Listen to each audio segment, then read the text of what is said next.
lectures on rheology so far, we have taken a look at several material functions, and we have seen that there are several types of flows in which we can define the controlled conditions, and under these controlled conditions we define the material functions, and the material functions are very useful for quantifying the response of complex materials.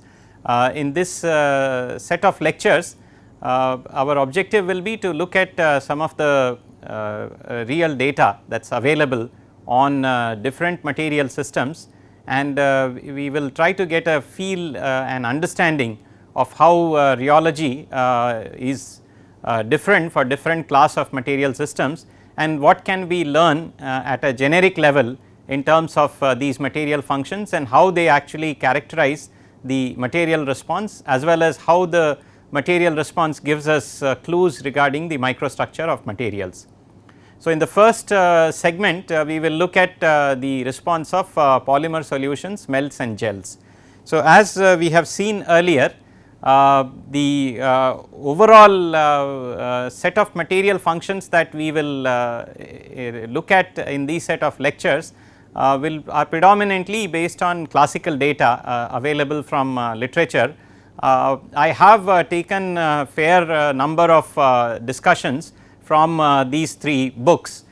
These are very exhaustive books, a couple of them on rheology and the other one on polymers, and they discuss several aspects of polymer viscoelasticity, both linear and non-linear, and so the data and discussion for those who are interested in more different descriptions of these the material functions can actually consult these books. At the same time, I have also taken some of the data from more recent sources. So, it is a compilation of material functions data for different class of materials. We have seen that in general it is helpful to classify the material systems in terms of several classes. We saw that we can think of them as solutions and melts, we can think of them as dispersions, we can think of them as gel and glass, and many of these systems are macromolecular in nature, and some of these systems are belonging to multiphase and quite often colloidal or emulsions or disperse phase systems. And so, during this survey also we will take a look at materials and their response in the same classification. So, we have both macromolecular and multiphase system as part of this survey, and at the end of the survey, towards the end of the survey, we will also take a look at the combinations of these, where we will have multiphase and macromolecular systems together. And by looking at systematically these data, we hope to gain understanding of how material functions vary for some of the real systems, and also how by looking at the variation of these material functions we can get ideas about the microstructure of materials. So, if these are the rheological properties that we have already seen. We have seen steady shear, steady extension, stress relaxation, creep and oscillatory shear.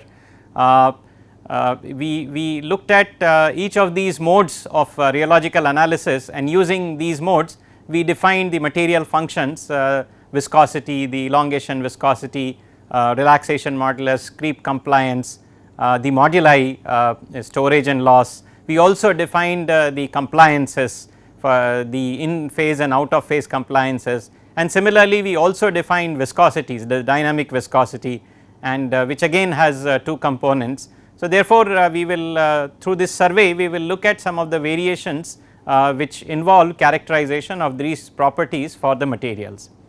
So, let us begin with the macromolecular system which are polymer solutions, and the first example that we will look at is related to viscosity, and as we have seen, it is a measurement in steady shear.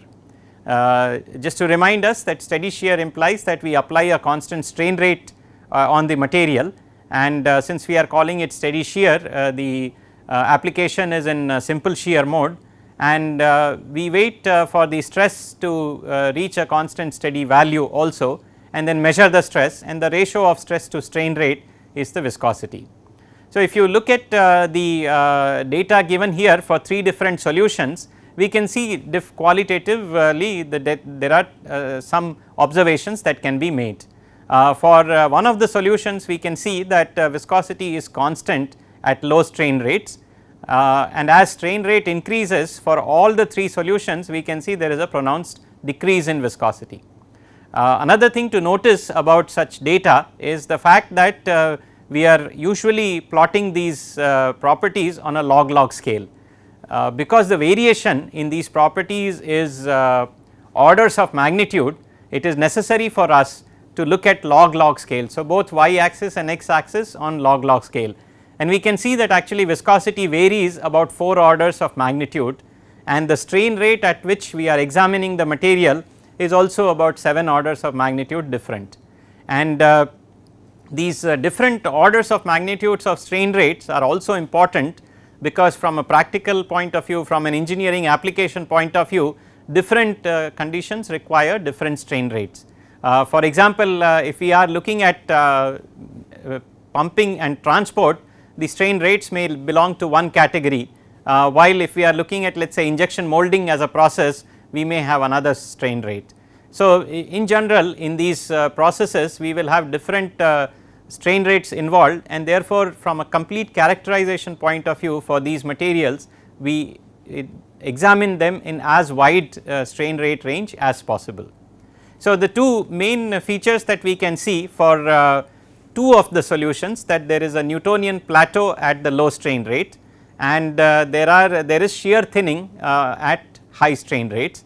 The third solution, it appears can possibly have a Newtonian plateau if we continue the measurements at still lower strain rates, and later on in the course we will also see some examples where the Newtonian plateau would completely be absent, and that is an indicator of yield type of fluids, and in that case the viscosity will actually increase rapidly at low strain rates and may actually diverge at when strain rate tends to 0.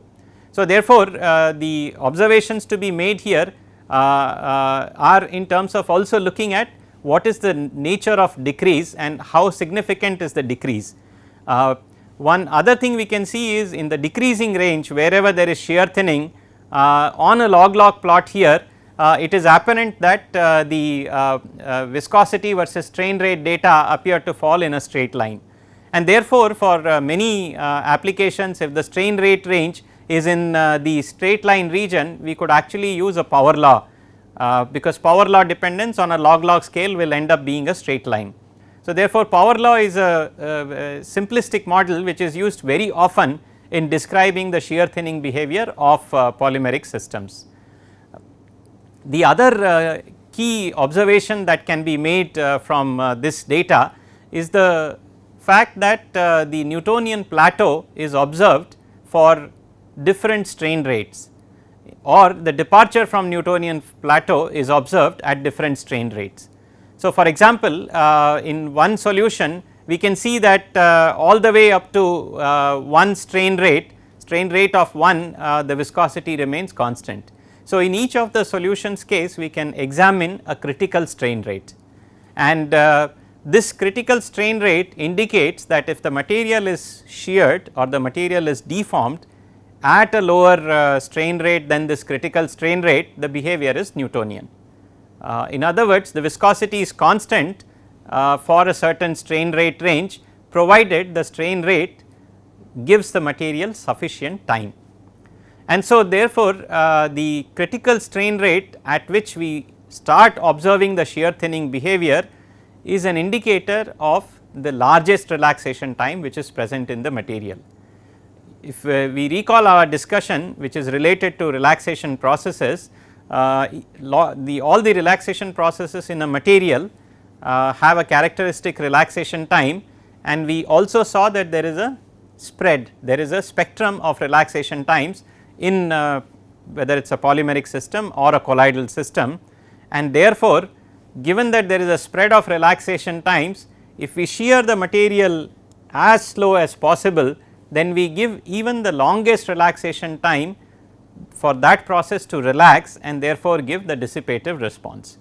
and therefore, it is not surprising that when we shear the materials at extremely low strain rates, all the relaxation modes lead to relaxation, dissipative behavior, and therefore, we observe a viscous response, and that viscous response is also signified based on the constant viscosity or a Newtonian plateau. So, this steady shear test gives us an idea about the fact that the material shows viscous response below certain strain rates. So, we can try to characterize the largest relaxation time which is present in the material. We also have the choice to ignore the relaxation processes in the material in terms of their viscoelastic contribution, but just say that we are only interested in viscosity alone, and therefore, we could use power law model or a Karo-Yasuda model or any myriads of models which are available to describe viscosity as a function of strain rate. So, when we use viscosity as a function of strain rate alone and do not talk about the relaxation processes and the viscoelastic mechanisms which are available in the material, we choose to look at this polymer solution as a pure viscous material and describe the flow behavior based on that viscous behavior. But looking at viscosity itself, and especially looking at viscosity at very large deformations, whenever we are applying large strain rates, necessarily we are also applying large deformations.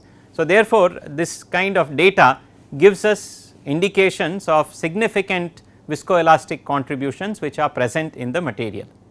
And because we are talking about large deformations, we are also talking about nonlinear viscoelastic mechanisms which are valid for large deformation. Only at small strain rates, when viscosity is constant, we can use the understanding related to linear viscoelasticity to talk about the zero shear viscosity or the Newtonian plateau viscosity. So, you can see that from a given set of data, there are number of observations that can be made. The specific solutions that are there, of course, quantitatively behave differently, in the sense that the magnitude of viscosity itself is different for each and every system, and in rheology our attempt is also to arrive at a generic understanding of polymer solutions and also to look at the quantitative variations. So, in cases when we are looking at a new material system, sometimes we will change composition or temperature or any of the variables such as pH, whatever may be affecting the rheology, and we characterize viscosity as a function of these parameters and then try to understand whether the qualitative nature of viscosity itself changes as a function of strain rate. And for let us say different values of pH we get similar responses, then we know that the mechanisms, underlying mechanisms remain the same, however, the extent of their contributions may change. It may be also that the qualitative variation would be entirely different, then we know that we have to look for mechanisms changing when the pH changes. So, in the given three solutions case, one observation we can clearly make is the fact that the qualitative variations is the same. So, regardless of the chemical makeup of the solvents and the polymer involved, we could use a generic explanation to describe the Newtonian plateau, the critical strain rate as well as shear thinning in these materials. Now, moving on to the next aspect of the polymer solution viscosity, if we look at extremely dilute polymer solutions where interaction between polymer molecule and another polymer molecule is absent. So, that polymer molecules are basically isolated. So, they only interact with the surrounding solvent, and of course, since polymer itself is fairly large, the different segments of polymers would also interact with each other. So, given that we are only looking at polymer solvent interactions in a dominant mode, it helps to try to ask the question as to what is the modification to the viscosity of the solution that is brought about by the presence of the polymer. So, therefore, we can define a relative viscosity, which is viscosity of the solution and related to the viscosity of the solvent. So, therefore, you can say let us say that eta, which is the viscosity of the solution, minus eta s will be the overall increase in viscosity which is due to adding of the polymer. Now, if you divide that by the solvent viscosity, then this is the relative change in viscosity which is brought about because of addition of solvent. Now, students of chemists and chemical engineer would also know of infinite dilution activity coefficient, and this is very useful in terms of looking at the non-ideal behavior in thermodynamics. So, if we have A and B as two components, and if A interactions and B interactions are same as A and B interactions, then we know it will form an ideal solution.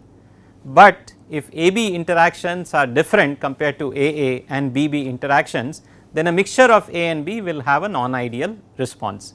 And to characterize this, the question that we ask is, if I have largely B and if I add just a small amount of A, or the other extreme where I have largely A and add a small amount of B, how do the nature of interactions play out? And so, infinite dilution activity coefficient is a good measure of what the non-ideal interactions are between a binary system A and B. So, similarly in this case also we have a dilute solution, we add a polymer to a solvent, and earlier it was solvent molecules which were interacting. Now, we have polymer solvent interactions come in strongly. So, therefore, adding a very small amount of polymer, how does it change the viscosity of the solution? So, the best way to take the contribution of polymer to the solution viscosity is to say that what is the polymer modification at infinite dilution. And so, that is why we define an intrinsic viscosity which takes this relative viscosity we have defined, which is eta minus eta s divided by eta s. We divide this quantity by concentration and define intrinsic viscosity when concentration tends to 0. Experimentally, how we do this is to measure prepare different concentrations of polymer solutions, measure this quantity, and but then by extrapolating we measure the intrinsic viscosity of a polymer solvent binary system. So, this intrinsic viscosity is an inherent indicator of the interactions between polymer and solvent, and therefore, it is very helpful to look at intrinsic viscosity of polymer solutions to get this idea about interactions. And so, this particular data here shows how intrinsic viscosity varies as a function of strain rate for different polymer solutions. Now, remember in the previous slide we had discussed the fact that the overall viscosity is a function of strain rate because of viscoelastic contributions. Therefore, when we measure the intrinsic viscosity, the experimental measurement of intrinsic viscosity could be done at different strain rate, because eta itself could be measured at different strain rates. And since eta is a function of strain rate, the intrinsic viscosity is also a function of strain rate. Now, what is remarkable about the data shown here is the fact that even though we have a different set of materials, they all seem to fall on the same curve. And of course, this data has been normalized with respect to certain variables involved in the problem. For example, the intrinsic viscosity is normalized to 1 with respect to the intrinsic viscosity of that particular polymer solvent system when strain rate is extremely small. But the qualitative features which are remarkably similar for all the material systems, including the extent of shear thinning also, because all the data lie on the same graph, is that. So, therefore, the fact that the Newtonian viscosity is observed, or the intrinsic viscosity is constant for a significant amount of strain rate, and then beyond a critical strain rate we can see a decrease in the intrinsic viscosity. So, the polymer solvent interactions, the way they play out, their contributions is similar over a amount of strain rate, so that the relaxation processes are all relax away or lead to only dissipation, and therefore, you get the overall viscous response, and only at higher and higher strain rates other mechanisms play important role. And the fact that different polymer solvent systems have a different set of interactions is hidden in this data because we are normalizing intrinsic viscosity. Similarly, the dependence of strain rate, quantitative dependence at the strain rate at which the thinning is observed in intrinsic viscosity may also be different, but in the scaled plot we see that all of them are similar. So, such convergence of data from different material systems when it leads for us to think in direction that there is a generic explanation possible for such material systems, and we need not worry about the overall chemical specific details to search for this generic explanations. Now, when we look at the oscillatory shear response in terms of moduli of these polymer solutions, we see again broadly two qualitative features. At very low frequencies we see the terminal viscous response, which is as we saw for all viscous materials at very low frequencies the G prime is proportional to omega squared and G double prime is proportional to omega.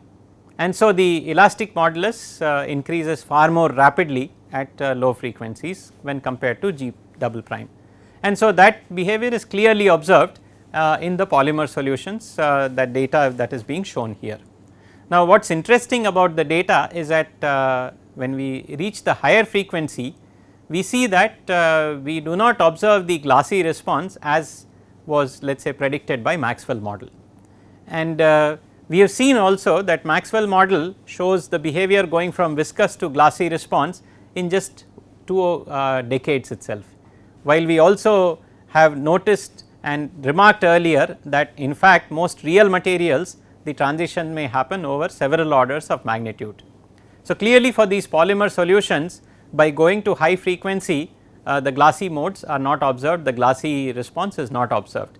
But what is very interesting is the fact that we observe the behavior to be a specific dependence of moduli on frequency. And so, this aspect we will continue the discussion in the next segment of the lecture.